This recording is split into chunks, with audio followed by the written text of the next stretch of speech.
En el principio fue una sola lengua. Todo tiene un porqué y una razón de ser. La humanidad ha tenido una evolución divina que se puede explicar de la siguiente forma. Mientras que el cuerpo era en su inicio imperfecto, evolucionó para dar cabida a la mónada humana. Los sentidos igualmente fueron desarrollándose lentamente, siendo la vista y el olfato los últimos. Curiosamente, si pensamos en llevar estos conceptos a una gráfica, obtenemos la siguiente. Pero ¿cómo y cuándo surgió el lenguaje?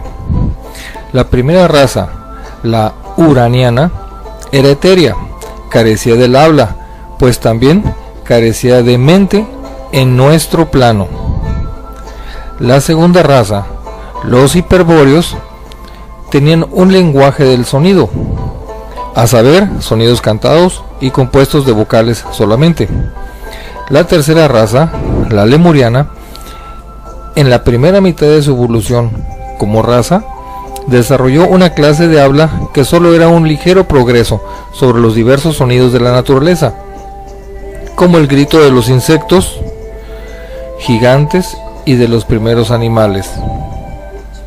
En su segunda mitad, toda la raza humana solo tenía en aquel tiempo un habla y un labio. Esto no impidió a las dos últimas subrazas de la tercera raza que construyeran ciudades y sembrasen por todas partes las primeras semillas de la civilización de Mu, bajo la dirección de sus guías o avatares y con sus propias mentes ya despiertas. La cuarta raza, los atlantes, fue en esta época cuando se empezó a hacer uso del lenguaje, y en tiempos de la segunda subraza, los tlavatlis, que eran de color amarillo y gigantes, y es en su tiempo cuando el poder psíquico era grande y penetraban en el mundo astral para recibir las enseñanzas de los maestros y guías espirituales. Pero empezaba a surgir la necesidad de un lenguaje, puesto que la mónada quedó atrapada en la materia y conforme se iba densificando el cuerpo alrededor de la mónada, perdían sus capacidades psíquicas y empezaron a desarrollar un lenguaje que se le conoce como el lenguaje de los ángeles por las escuelas místicas.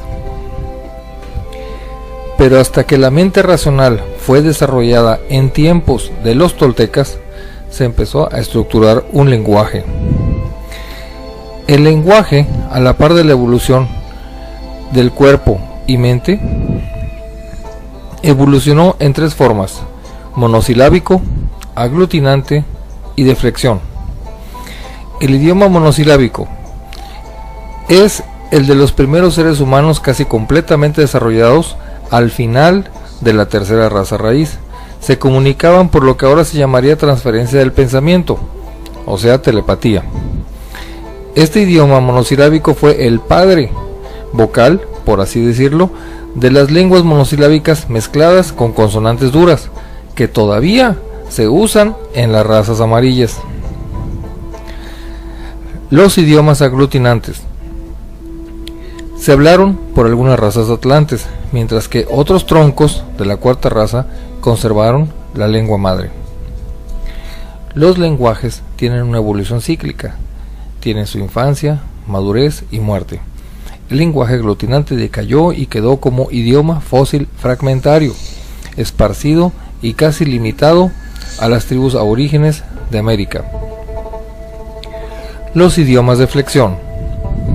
El censar era conocido por todas las naciones cuando los antepasados de los toltecas lo comprendían tan bien como los habitantes de la perdida Atlántida, que lo habían heredado a su vez de los sabios de la tercera raza raíz. La raza aria, antes de dividirse en tribus que fueran las fundadoras de las distintas subrazas actuales, poseían el único idioma, el censar, que después se convirtió en una lengua secreta sacerdotal en los comienzos de nuestra quinta raza para dar paso al sánscrito. Muy erróneamente se piensa que el sánscrito es el hermano mayor del griego. En lugar de su hermano mayor fue la madre, ya que el sánscrito fue la primera lengua de la quinta raza. El sánscrito, tal como ahora se conoce, no fue hablado por los atlantes. Ahora sabemos que con el lenguaje surgió la escritura. Todos los arqueólogos y filólogos conocen los símbolos ideográficos de ciertas tribus semisalvajes. Este es el modo más primitivo de registrar sucesos e ideas para los arqueólogos e historiadores, pero solo en apariencia. En realidad, el hecho de conceptualizar ideas en imágenes, o sea, el simbolismo, es algo más complejo y requiere de una mente razonadora, inteligente y educada. Además, con el simbolismo, el mensaje que se quiere transmitir o conservar se conserva puro a través del tiempo.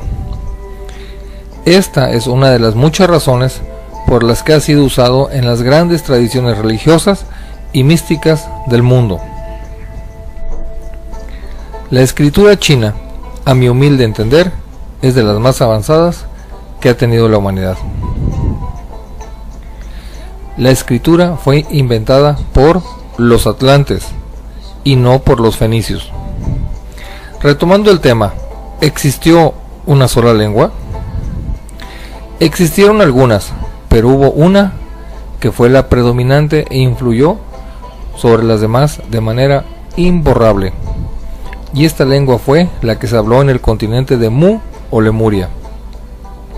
¿Sabían que un japonés se puede comunicar con una persona que habla maya? ¿Cuáles son los argumentos para demostrarlo? Veamos esta tabla comparativa de escritura, ya que el lenguaje y la escritura relacionados.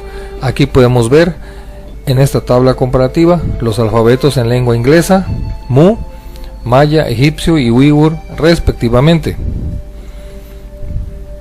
Conclusión: si se comparan las palabras del sánscrito, el antiguo idioma de la India, el del Send, la antigua lengua persia, del griego, el latín, el inglés y otros idiomas, se puede demostrar que todos vienen de una lengua común distante, que hablaba una raza que en esa época lejana no había sido dividida por migraciones o por catástrofes geológicas. Hubo una lengua original. Esta afirmación se confirma siempre que se lleva a cabo el estudio de un idioma y sus orígenes. En todos los idiomas se encuentran las palabras raíces de palabras y vocablos, que son idénticas, y en todos los casos se ha encontrado que transmiten sustancialmente los mismos significados, lo que prueba que tienen el mismo origen. Entonces, ¿cuál fue la lengua madre? El maya, que predominó y es una de las más antiguas. El maya de Yucatán proviene del nagamaya de la India, y este a su vez proviene del continente perdido de Mu o Lemuria, que se hundió hace 3 millones de años. Existe una relación natural entre el lenguaje y la religión. El latín proviene del sánscrito, y si descomponemos la palabra religión etimológicamente, tenemos que religio proviene del verbo religare, re, volver a, y ligare, unir. Esto implica que algo antes estaba unido y ahora no, pero que mediante religio podemos volver a unir, o sea, al hombre material con la divinidad, como era hace millones de años, cuando el velo de la materia no cubría totalmente a la mónada humana.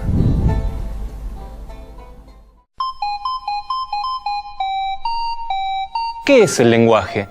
¿Cómo adquirimos la capacidad de comunicarnos con palabras? ¿Existe alguna relación necesaria entre las palabras que utilizamos y las cosas a las que remiten? Hoy vamos a hacernos estas y otras preguntas para tratar de entender ese tema tan conversado que es el lenguaje. La ciencia del lenguaje. El lenguaje humano se basa en la capacidad de las personas para comunicarse mediante signos. Ahora, ¿Cómo funciona en nuestras cabezas ese engranaje de signos? Curiosamente, buena parte de lo que sabemos sobre los mecanismos neurales del lenguaje se basa en los desórdenes del lenguaje, también llamados afasias. Doctor, quiere decir que para entender cómo funciona el lenguaje en nuestro cerebro hay que estudiar los casos en que no funciona. Exactamente.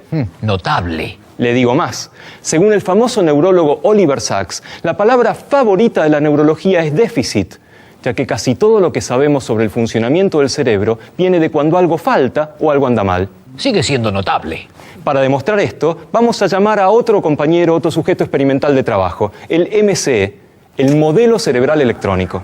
Ya me la veía venir. Dijo mecanismos neurales y dije, ahí viene el aparato este odioso de Tiene.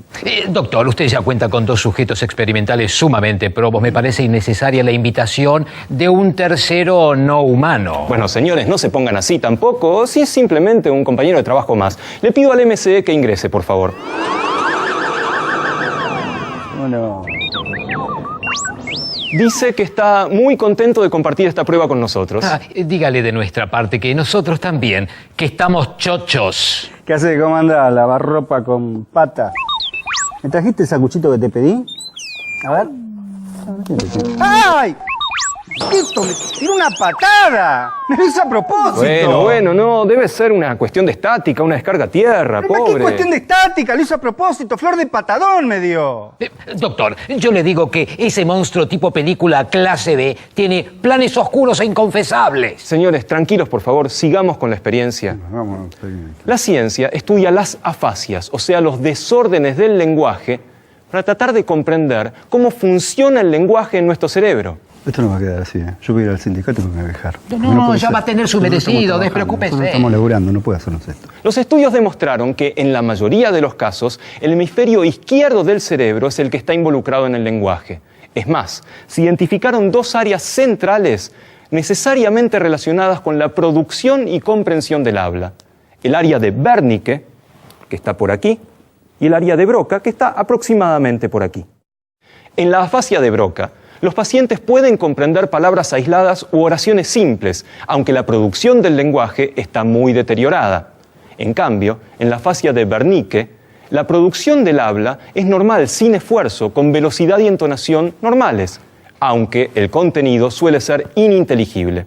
Doctor, yo entiendo que contamos hoy con la visita de este sujeto experimental, pero para la experiencia, ¿no podríamos ser alguno de nosotros 2 quien participe? Sí, cómo no, estoy encantado de que quiera participar, señor de acá. Para eso tiene que sentarse en esa silla, colocarse el casco que está conectado al MCE y el MCE va a estimular e interferir con algunas áreas de su cerebro. No, gracias, le agradezco, pero no, así no. Sí, yo lo hago, con tal de molestar a este tacho de lata cualquier cosa. Por favor. Permiso.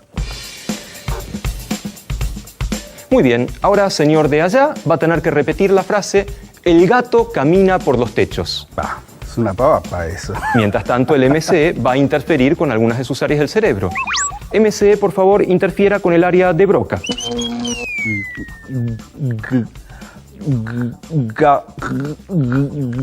Gato. Pecho. Doctor, es realmente impresionante. Es que las afasias son algo que impresiona. Al sufrir una alteración en su área de Broca, el señor de allá tiene un lenguaje muy deteriorado, con una articulación muy deficiente y un habla de tipo telegráfica. Sin embargo, en su mente comprende todo lo que se le dice y los conceptos están claros, solo que no puede verbalizarlos correctamente. Gato. Muy bien, MCE, por favor, ahora estimule el área de Wernicke del señor de allá. El Michifusi subió por el tejado, escapó por el tejado, agarró un árbol, después se subió de nuevo al tejado, salió por un costado, volvió a subir al tejado, escapó por el otro costado. Muy bien, muchas gracias. MCE, prueba concluida, deje de estimular. Doctor, pero ¿qué le pasó a mi compañero? No se preocupe, no le pasa nada. En la afasia de Wernicke, el paciente habla mucho, como si estuviera alterado, y las palabras que utiliza están transformadas o cambiadas de lugar. Por otro lado, no comprende nada de lo que se le dice, ni es consciente de sus propios errores. El gato camina por los techos, doctor. ¿Qué tal lo hice? Lo hizo perfectamente, lo felicito. ¿Viste que acá somos sujetos experimentales de primera, chatarra? ¿Qué podemos aprender de estas experiencias que acabamos de realizar? En el primer caso, El área de Broca está relacionada con la conversión de los conceptos en sonidos. Por eso los pacientes no pueden articular fluidamente lo que están pensando. En el segundo caso, el área de Wernicke está relacionada con la conversión de sonidos en conceptos. Los pacientes hablan fluidamente, aunque sin sentido, y no logran comprender lo que se les dice. Doctor, ya podemos prescindir de este artefacto inútil. Sí, ya no es necesario el MCE. Puede retirarse y muchas gracias. Deje, doctor, que yo me encargo. Tenemos que hablar algunos temitas con el caballero. El sanguchito que me trajiste perdió la cadena de frío, estaba rancio. Y no te olvides de sacar la basura, porque no la quiero sacar yo. ¿Estás claro? Desde chicos, incluso antes de nacer, estamos expuestos al lenguaje. Pero ¿cómo es que aprendemos a hablar si no se nos enseña en forma directa? ¿Cómo reconocemos que algo es una palabra? Científicos de todo el mundo están intentando buscar respuesta a estas preguntas y hacen experimentos con bebés, aunque también se pueden hacer con adultos. Igual, antes de empezar, yo querría preguntarles y que me ayuden a tratar de definir qué es una palabra. Doctor, yo me animaría a aventurar que una palabra es un elemento independiente dentro de un discurso. Yo paso, doctor. Lo que dice el señor de acá puede ser para el lenguaje escrito, pero en el lenguaje hablado no solemos separar cada palabra con un silencio. Muchas palabras las decimos unidas y sin separación. ¿Se viene una experiencia? Sí, se viene. Les voy a pedir a los señores que traten de identificar una serie de palabras inventadas en una grabación, que traten de definir cuáles son las palabras ficticias. Doctor, como siempre, estamos prestos y probos para tratar de superar la experiencia que usted nos propone en búsqueda de la verdad científica. Sí, eso. Bueno, yo lo único que necesito es que escuchemos esta frase. Por aquí nanuti nanuti por aquí nanuti por aquí. Muy bien, señores, ¿pudieron identificar algunas palabras? Bueno, no es una forma idiomática sencilla, sin embargo, me pareció entender la palabra puraki. ¿Sí? Sí, a mí también me pareció y además estaba metida ahí la palabra mulaku. Analizando un poco, me pareció entender nonuti. Muy interesante. Podemos sacar algunas conclusiones al respecto. Como dijimos, en el lenguaje hablado, las palabras no están separadas por silencios. En esta grabación no había ningún silencio. ¿Cómo hicieron entonces los señores para identificar las palabras ficticias? Lo hicieron simplemente por estadística. Doctor, le agradezco me califique de estadista. Es algo que he corroborado a lo largo del tiempo a través de mis estudios y de mis ponencias también. Estadista, pero por favor, lo único que tiene que ver usted con un estadista es cuando dice estadista la cena. Por favor. Los señores fueron capaces de identificar palabras ficticias en una serie muy monótona de sílabas y lo hicieron por ciertas regularidades estadísticas. Podían haber dicho estas palabras, pero justamente nombraron puraki, mulaku y nonuti, que eran las tres palabras ficticias, pese a que la grabación no tenía ninguna diferencia de entonación ni ninguna pista que permitiera separar las sílabas de esa manera. Estadista. Pero por favor, no sea nonuti. Puraki de cuarta. ¿Quién se cree que es estadista? ¿Hay algo que relacione las palabras y aquello a lo que remiten? ¿Por qué a la vaca le decimos vaca? Pero doctor, ¿cómo le vamos a decir a la vaca? Vaca, ¿qué otra manera tiene de llamarlo? Es una vaca. Sí, vaca. Pero por más que la llamemos de otra manera, no pierde su naturaleza de animal cuadrúpedo que come pasto. Podríamos llamarla canoa y no cambian absolutamente nada. Doctor, usted sugiere entonces que los fonemas utilizados en las palabras son arbitrarios. Precisamente, aunque hay excepciones. Hay palabras que tienen un origen onomatopéyico. Por ejemplo, el chin-chin de chocar las copas o el mugido por el mu de las vacas. Aquí tenemos que introducir conceptos como significado o significante. Doctor, se parece a mi señorita Herminia de quinto grado C. Doctor, a ver si entendí. El significado vendría a ser el concepto o noción a la que se hace referencia. En este caso, animal cuadrúpedo que come pasto. Y significante, el sonido que exterioriza esa noción. En este caso, la palabra vaca. Exacto, veo que hoy está con todas las luces. Lo comprendió a la perfección. Es un estadista, doctor. Estadista. En definitiva, el concepto asociado a lo que llamamos vaca es, en cierta forma, un área del cerebro. Doctor, ¿usted está diciendo que una idea es un cacho de cerebro? En realidad lo digo en sentido metafórico. Una idea o un concepto son una representación, un mecanismo en el cerebro. Entonces, ¿cada idea nuestra está ligada a un elemento del mundo exterior? ¿O bien las ideas se definen por su asociación con otras? ¿Cómo están ordenados los conceptos en nuestras cabezas? ¿Se puede medir la distancia entre estos conceptos, la proximidad entre conceptos? Doctor, ¿se puede medir la proximidad entre los conceptos? ¿Se puede realmente? Por favor, la ciencia tiene que dar respuestas. Y las da, y la respuesta es sí. Para eso vamos a realizar una experiencia muy sencilla.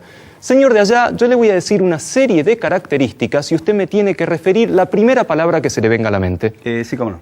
Comenzamos. A ver. Si yo le digo, por ejemplo, tiene alas, puede volar, canta... Un pájaro. Exactamente. Otra prueba. Vamos, vamos. Tiene branquias, puede nadar... Un pez. Exactamente. ¡Vamos todavía! ¿Por qué el señor de allá dijo tan rápidamente pájaro o pez? Según investigadores como Collins y Quillian o el investigador argentino Elías Costa, tenemos una jerarquía de conceptos en nuestras mentes. Es decir, asociamos ciertas características con ciertas ideas. Pero vamos a realizar otra prueba. Señor de acá, si yo le pregunto, por ejemplo, si un canario canta... Sí, doctor, un canario canta. ¿Y un canario puede ser amarillo? Sí, doctor, puede ser amarillo. ¿Y un canario respira? Sí, respira porque si no se muere. Muy bien. ¿Por qué el señor de acá tardó mucho más en responder si el canario respira que si canta o es amarillo? Porque en esta jerarquía de conceptos que tenemos está mucho más cerca de la idea del canario, la idea de que canta, que la idea de que respira. En otras palabras, los conceptos de respirar o moverse son comunes a muchos animales. Sin embargo, la forma, el color o su comportamiento son mucho más específicos y están mucho más cerca de la idea de ese animal. Doctor, ¿será por eso que una idea nos remite a otra y así sucesivamente? Precisamente.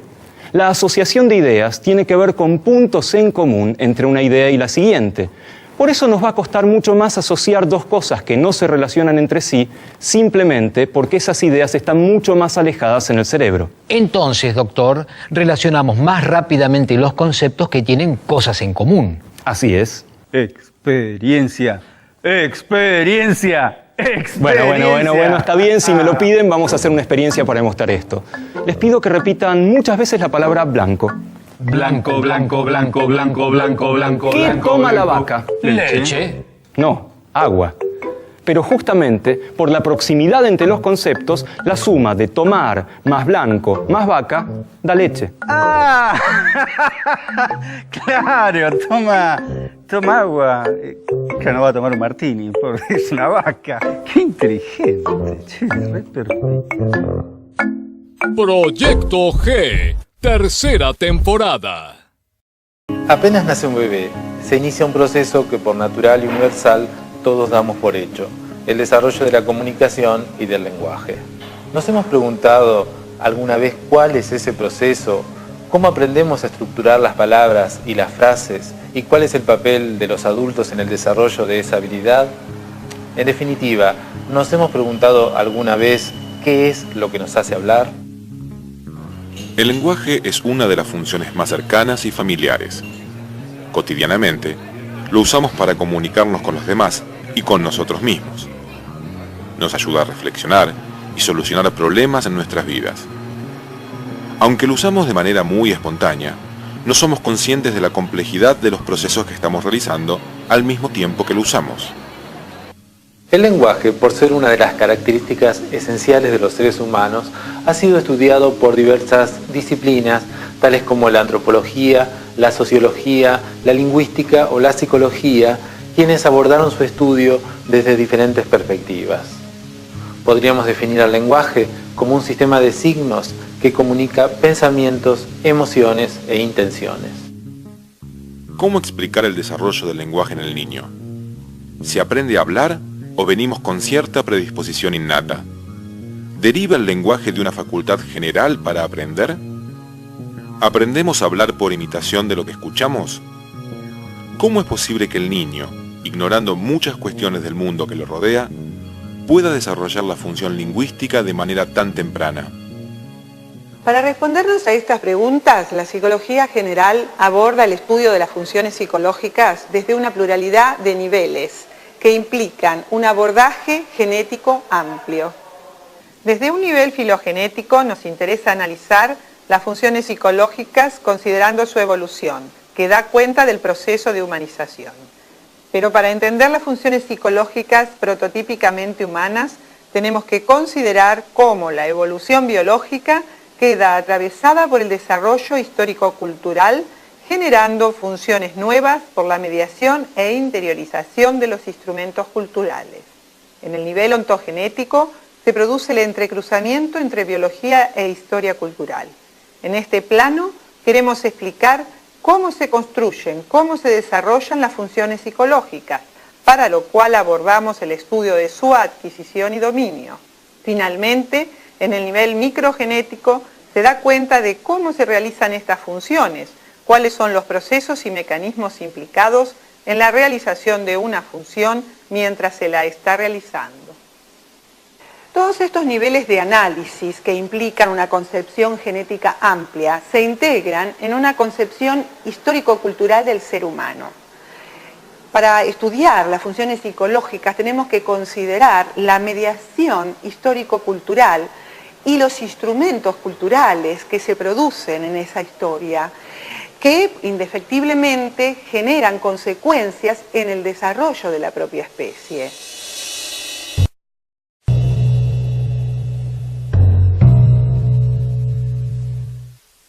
Una de las explicaciones más simples acerca de la adquisición del lenguaje se la debemos al filósofo medieval San Agustín, quien sobre la base de sus propios recuerdos infantiles sostuvo que mientras los adultos nombraban y miraban las cosas, él miraba y recordaba el nombre pronunciado por los adultos. Escuchando las palabras en diversas ocasiones, fue gradualmente deduciendo a qué se referían y qué permitían expresar cuando se las nombraba. Este enfoque prevaleció durante mucho tiempo. Las explicaciones de los empiristas modernos se solidarizaron con las de San Agustín cuando definieron el origen de todo conocimiento humano. Este se produce como una especie de copia de las características y condiciones observables del mundo externo. De este modo, el origen del conocimiento lingüístico procedería del mundo externo. El enfoque empirista persistió en la psicología durante el siglo XX, bajo el predominio de las explicaciones del conductismo americano. El desarrollo del lenguaje se entendió como el aprendizaje de cualquier otra conducta. El aprendiz de la lengua imita las actuaciones de un modelo y es reforzado en sus actuaciones correctas. Para el conductismo, se trata de un aprendizaje de palabras y no del aprendizaje de una función compleja y creativa. La explicación conductista resultó insuficiente y en gran medida inadecuada, porque la hipótesis que ellos sostenían acerca de la adquisición del lenguaje era básicamente una teoría general que daba cuenta de cualquier aprendizaje, desde una conducta motriz hasta una conducta lingüística. Y básicamente se explicaba por imitación y refuerzo, en el caso del lenguaje, de las emisiones correctas de los niños. Evidentemente tenemos que presuponer que, de acuerdo con esta teoría, los niños tendrían que escuchar todas las frases que luego van a emitir. Y esto, ya a mediados del siglo XX, era francamente insostenible. Si nosotros pensamos que en el curso de tercero al quinto año los niños desarrollan básicamente una gramática, ellos empiezan a utilizar reglas gramaticales y apenas las dominan, son sistemáticos en su uso.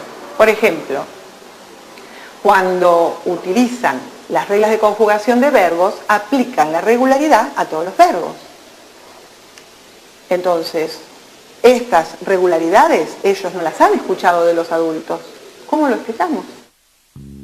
Noam Chomsky introdujo un enfoque mentalista en la psicología del lenguaje americana, al considerar que los bebés no tienen preferencias lingüísticas y llegan a hablar cualquier lengua con la misma facilidad y en forma muy temprana, a pesar de la pobreza estimular. Postuló una competencia innata para la adquisición del lenguaje que afectó a los enfoques ambientalistas más extremos en psicología.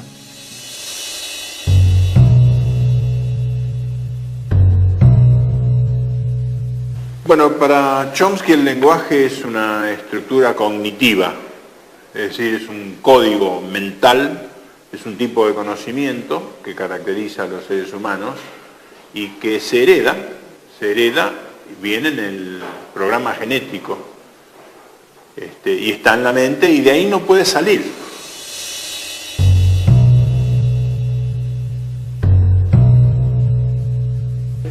La adquisición del lenguaje para Chomsky es una función de dos elementos.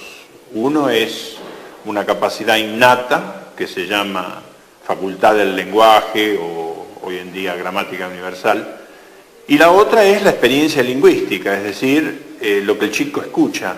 Si el chico escucha inglés, va a aprender inglés, si escucha español, va a aprender español. Es decir, que es muy importante el lenguaje que el chico escucha, porque ese lenguaje es lo que acciona sobre la capacidad innata y fija parámetros de variación.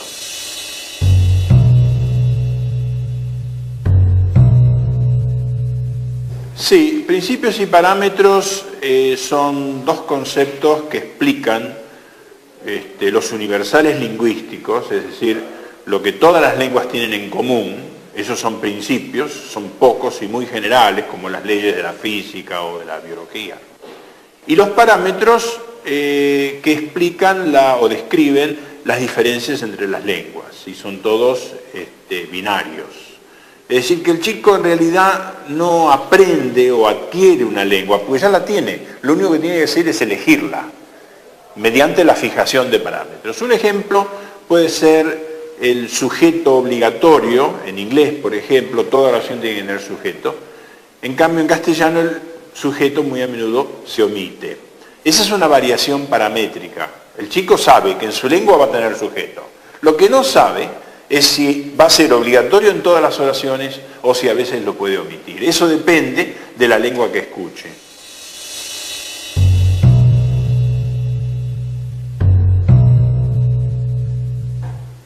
El significado, igual que los sonidos, que son los dos elementos que hay que unir, en el lenguaje los sonidos se usan para expresar significados, estos dos componentes, significado y sonidos, en realidad están afuera del lenguaje. Pero el lenguaje es el interviniente, el elemento que permite que los significados se expresen mediante los sonidos.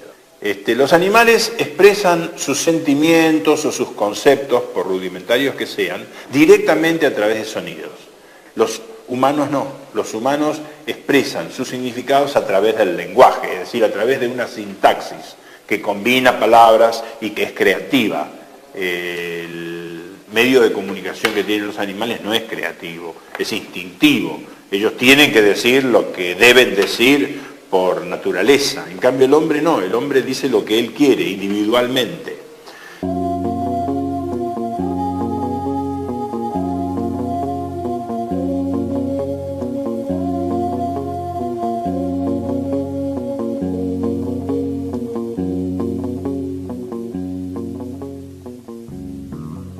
Durante la década de 1920, emergen en la psicología la teoría psicogenética de Jean Piaget y la teoría sociocultural de Lev Vygotsky. Piaget está interesado en investigar cómo se construyen las estructuras cognitivas en el desarrollo. Vygotsky se interesa en el estudio de la mediación cultural en la promoción del desarrollo del niño.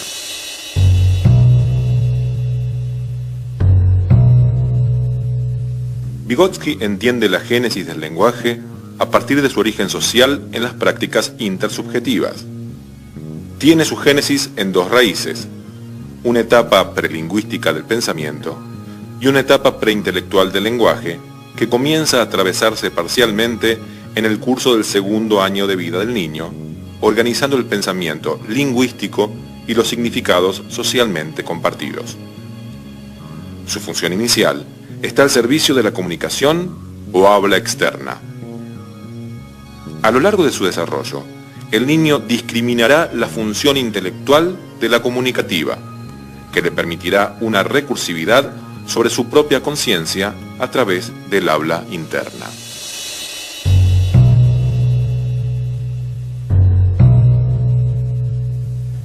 En el final del desarrollo sensorio-motor emerge una capacidad general, la función semiótica, que posibilitará la reconstrucción, en un nuevo estadio de desarrollo, de los logros construidos por la inteligencia práctica.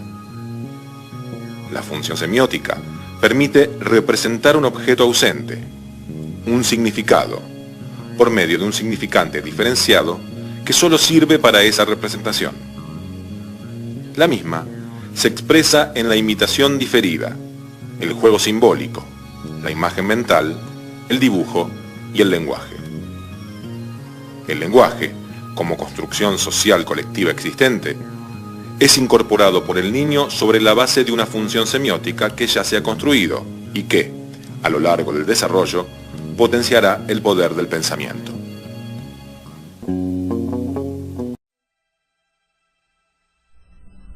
El ser humano, a diferencia de los demás seres vivos que habitan en el planeta Tierra, ha alcanzado niveles de desarrollo bastante elevados que lo convierten en la especie dominante del planeta.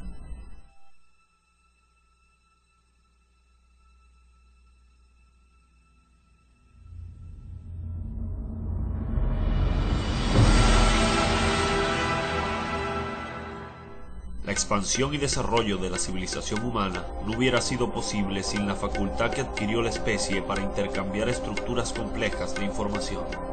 Para ello elaboró sistemas de signos y símbolos que le permitiesen compartir sus ideas con el grupo social.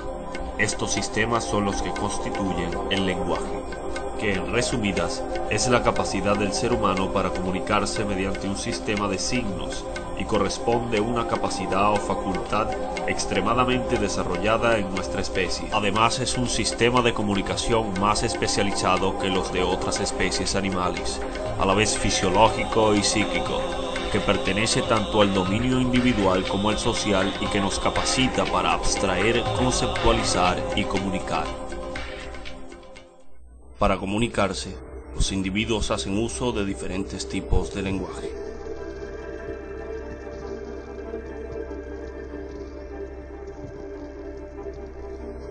El lenguaje verbal se manifiesta a través de las lenguas. Cada lengua posee un conjunto de signos orales y muchas de ellas también sus correspondientes signos escritos, por medio de los cuales se comunican entre sí los miembros de una determinada comunidad.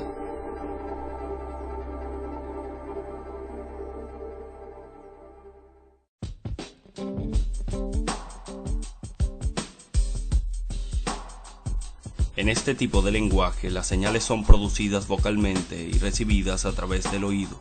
El empleo de la voz como medio de comunicación produce importantes efectos, pues las vibraciones de la voz son capaces de conmover y de emocionar a toda una audiencia.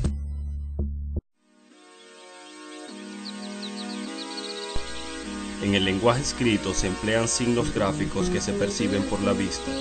Aparte de las letras que representan los sonidos, existen otros signos gráficos que sustituyen pausas, entonaciones y énfasis. La escritura permite afinar el mensaje y en consecuencia incrementa las posibilidades de estructurar un contenido.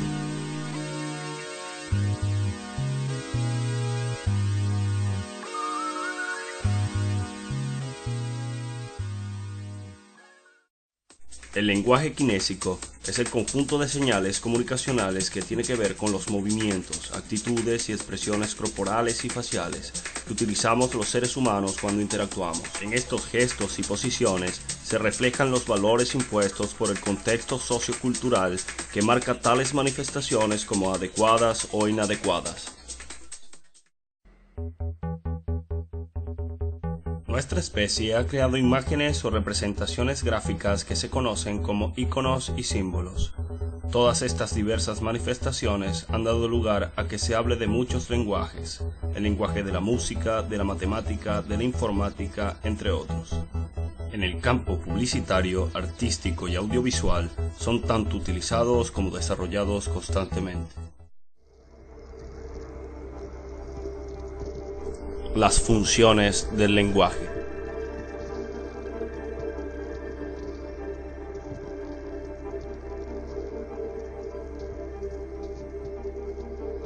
La función representativa se usa cuando pretendemos meramente transmitir una información, sin hacer valoraciones. Es la función característica de la exposición de conocimiento y libre de subjetividad.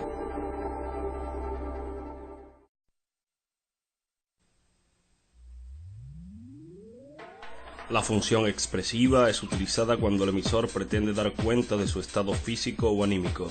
A esta función se vinculan la entonación expresiva, la modalidad exclamativa, diminutivos, aumentativos, despectivos, entre otros. La función apelativa aparece cuando el objetivo de la comunicación es provocar una determinada reacción en el oyente. Sus recursos lingüísticos son esencialmente retóricos. Se da en lenguaje coloquial, es dominante en la publicidad, en el lenguaje periodístico, propaganda política e ideología en general.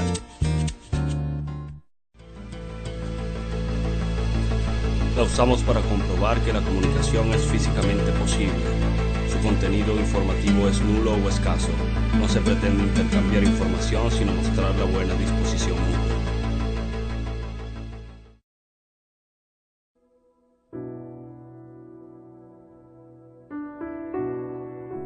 La función poética pretende crear belleza usando el lenguaje. Es la función principal en poemas, novelas, obras de teatro y canciones. No es exclusiva de la literatura, también se da en expresiones coloquiales y en el lenguaje publicitario.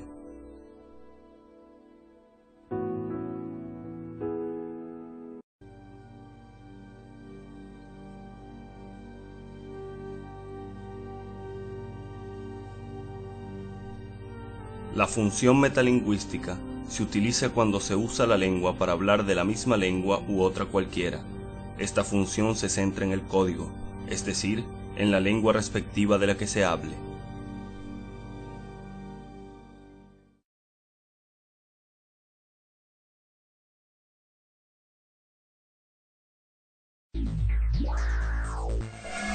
Los tipos de lenguaje son: el lenguaje verbal se manifiesta a través de las lenguas y lo conforma.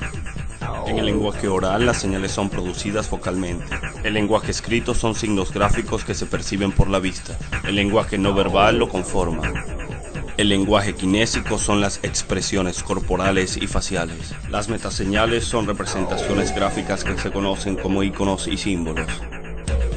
Las funciones del lenguaje son: la función representativa se usa cuando pretendemos meramente transmitir una información. La función expresiva se usa cuando pretendemos dar cuenta de nuestro estado físico o anímico.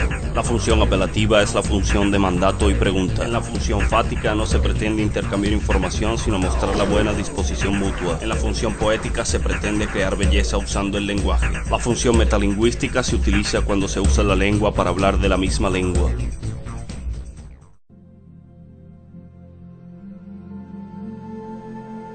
La interacción humana debe su existencia al lenguaje.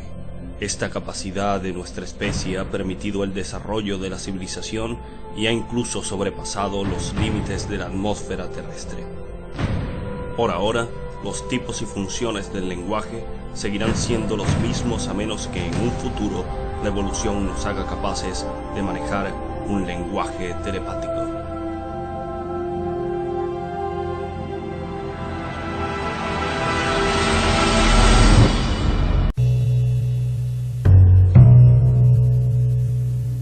Las investigaciones han mostrado que los bebés pequeños prefieren oír voces humanas a otro tipo de sonidos y el rostro de un adulto a otro tipo de imágenes. Incluso bebés de unas pocas semanas de vida se disgustan al escuchar la voz de sus padres asociada a la cara de un extraño. Hasta hace poco se creía que los bebés al nacer eran solo un puñado de reflejos, pero hoy sabemos que para que la adquisición del lenguaje tenga lugar son necesarias capacidades perceptivas, motrices, afectivas y comunicativas. En el amamantamiento, vemos que el reflejo de succión, el reflejo de deglución y el de búsqueda constituyen un sistema de contacto inicial con la madre, en el cual rápidamente se incluirán las miradas y la voz de la madre, alternando con los ritmos de mamada. En esta interacción temprana, la mamá irá sosteniendo y guiando al bebé en el control atencional para la alimentación y la interacción social. Los bebés se detienen a explorar el rostro humano en forma temprana. muestran preferencia por observar por más tiempo las caras cuando se les presentan de frente. Prefieren los estímulos visuales y auditivos que caracterizan a las personas. Los bebés realizan coordinaciones visoauditivas hacia la fuente de voz humana, rotando la cabeza con preferencia a otros sonidos no humanos.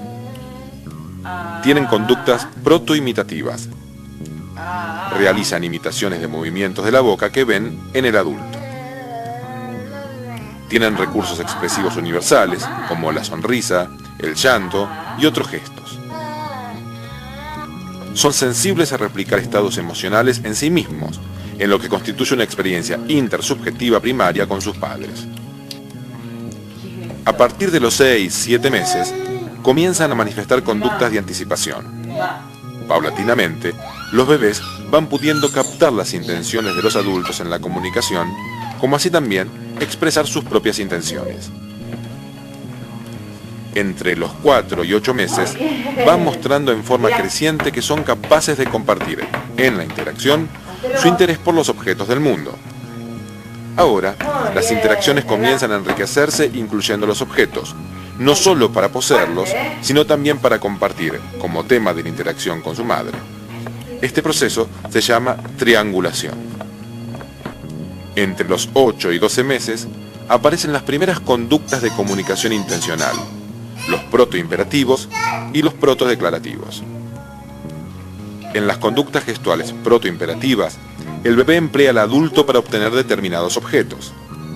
El bebé es capaz de crear en el otro intenciones nuevas al pedir ser levantado o bien pedir un objeto.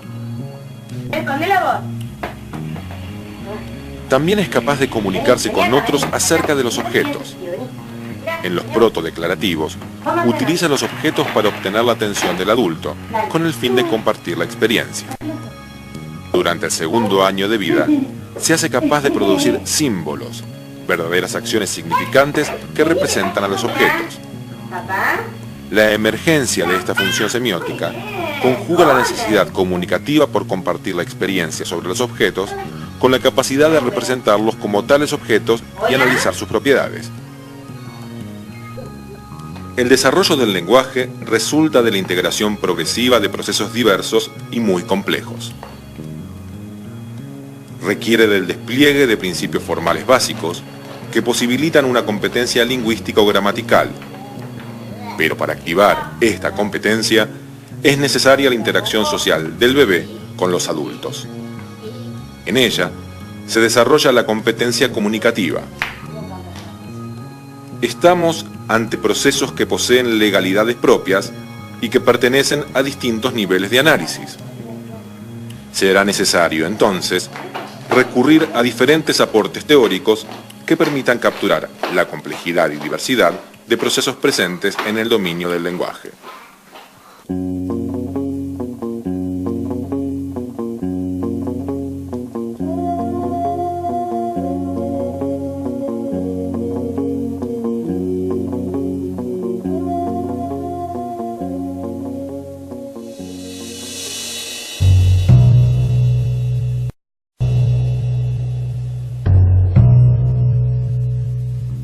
Si nacemos con competencias innatas, inscriptos en nuestro genoma, ellas deben haberse seleccionado a lo largo de la evolución. Derek Bickerton, psicolingüista de la Universidad de Hawái, sostiene que el lenguaje evolucionó en 2 etapas. Primero, como un protolenguaje, y mucho después apareció la sintaxis. La sintaxis apareció cuando el cerebro dispuso de bastantes neuronas libres, no dedicadas a funciones específicas.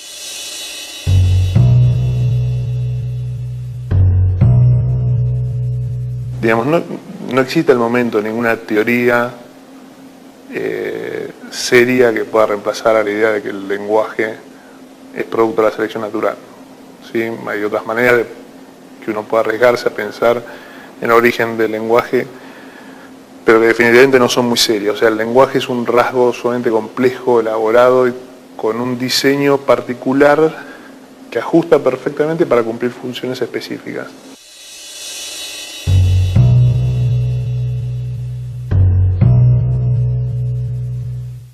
Cuando uno piensa en el origen del lenguaje hay un error bastante interesante, que es considerar que nuestras relaciones de parentesco con los protomínidos, con los simios actuales, digamos, en realidad están de alguna manera obligando a estos grupos a disponer de alguna forma de lenguaje primitivo. Y lo cierto es que podemos fácilmente, digamos, mostrar o entender que hay una discontinuidad absoluta entre lo que es el lenguaje humano y cualquier otra forma de comunicación animal. No hay ningún animal que disponga de una forma de comunicación como tenemos nosotros, que es el lenguaje.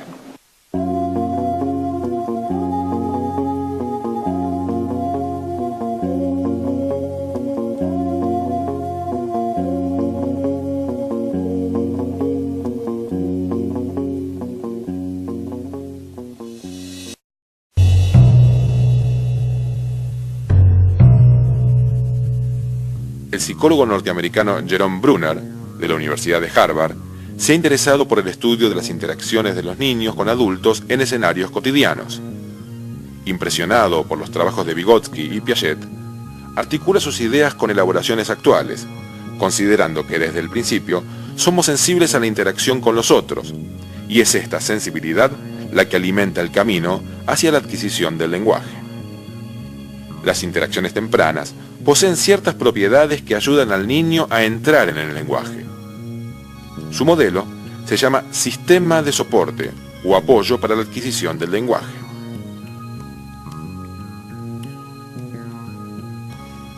El desarrollo del lenguaje consiste en adquirir una gramática, pero también una semántica y una pragmática.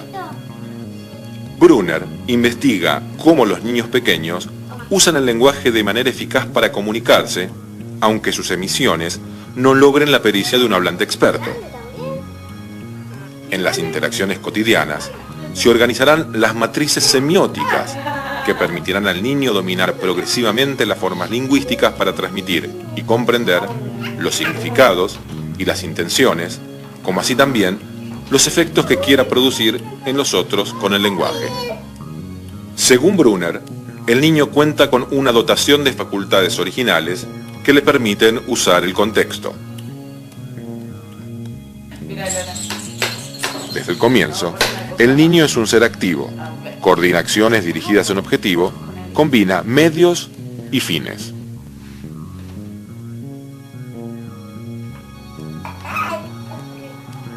Los niños están adaptados a la vida social y comunicativa, contestan a la voz humana, al rostro humano y a las acciones y gestos humanos. Las acciones del bebé muestran un alto grado de orden. Repiten durante largos periodos actividades como alcanzar y soltar, mirar, golpear, chupar, que aplican sucesivamente a un amplio campo de objetos.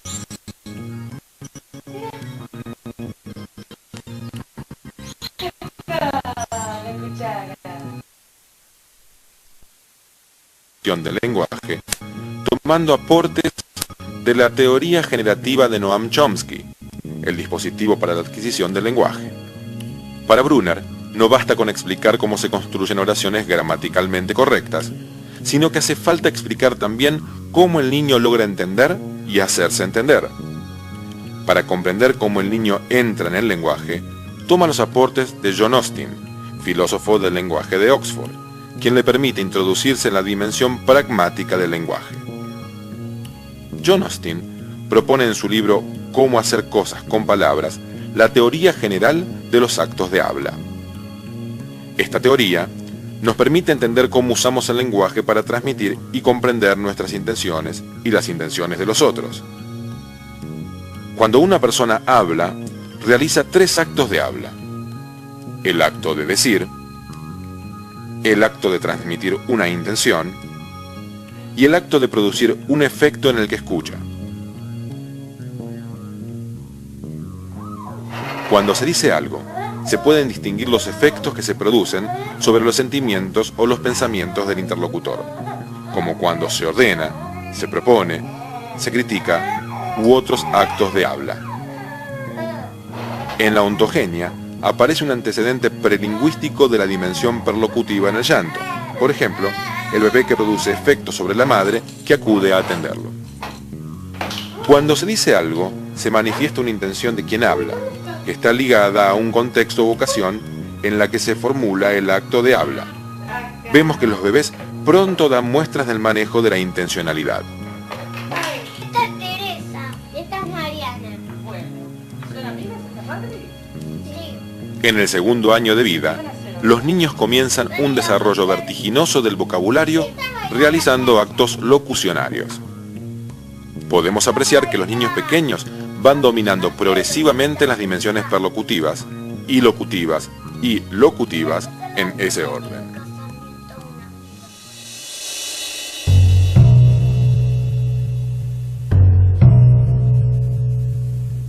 El formato es una particular forma de interacción que se lleva a cabo entre el adulto y el bebé y que sirve para organizar experiencias. Es una estructura predecible que sirve para comunicarse y construir la realidad de manera conjunta. Se produce en marcos rutinarios y familiares, formando parte de las primeras interacciones. Son juegos, como por ejemplo el juego de aparecer-desaparecer, y tiene características de ida y vuelta. Allí el niño puede conocer la gramática y dar forma a sus propósitos comunicativos. Al principio son asimétricos, porque el adulto es el experto y el bebé el aprendiz, pero luego se vuelven parejos, ya que lo que hace uno se justifica por la presencia del otro. En síntesis, los formatos son los vehículos para acercar la cultura al bebé. ¿Dónde está? ¿Dónde está Lola? ¿Dónde está? ¿Qué está? Los formatos poseen propiedades isomórficas entre la comunicación prelingüística y la comunicación lingüística. ¿Dónde está la Lola? Estas propiedades constituyen la competencia comunicativa con la que cuenta el bebé para entrar en el lenguaje. La comprensión del significado y las intenciones. Es una conversación que simplifica las expresiones lingüísticas para facilitar al niño la comprensión del lenguaje. No, esto es pan. Para entrar en el lenguaje, Brunner analiza las facultades originales que posee el bebé para organizar la experiencia. Ellas muestran una sensibilidad inicial diferencial para establecer relaciones con el mundo humano.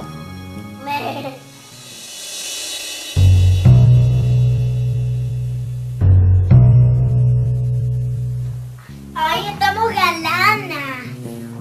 Coquetas y preciosas. Mira mis zapatos negros. Las habilidades comunicativas que se van dominando en los formatos se generalizan y también se convencionalizan atravesando el propio lenguaje para adquirir las formas propias de la cultura en que está inserto el niño. El lenguaje es un proceso psicológico sumamente complejo que resulta de la interacción de diversos procesos psicológicos. A lo largo del siglo XX se desarrollaron hipótesis que enfatizaban algunas los aspectos innatos, otras los aspectos adquiridos. Pero plantear los términos innatismo o adquisición para dar cuenta de la adquisición del lenguaje es plantear mal el problema. ¿Por qué? Porque cualquier predisposición genética implica interacción con el ambiente.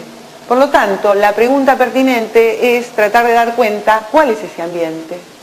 Y el ambiente específico para la generación del lenguaje es básicamente el contexto de crianza, interacción con adultos, en contextos distendidos, afectivos, cargados de intencionalidad, de presuposición, y esto permite entonces que el niño vaya dominando particularmente las competencias comunicativas y lingüísticas que lo habilitan como un hablante oyente específico de su comunidad lingüística.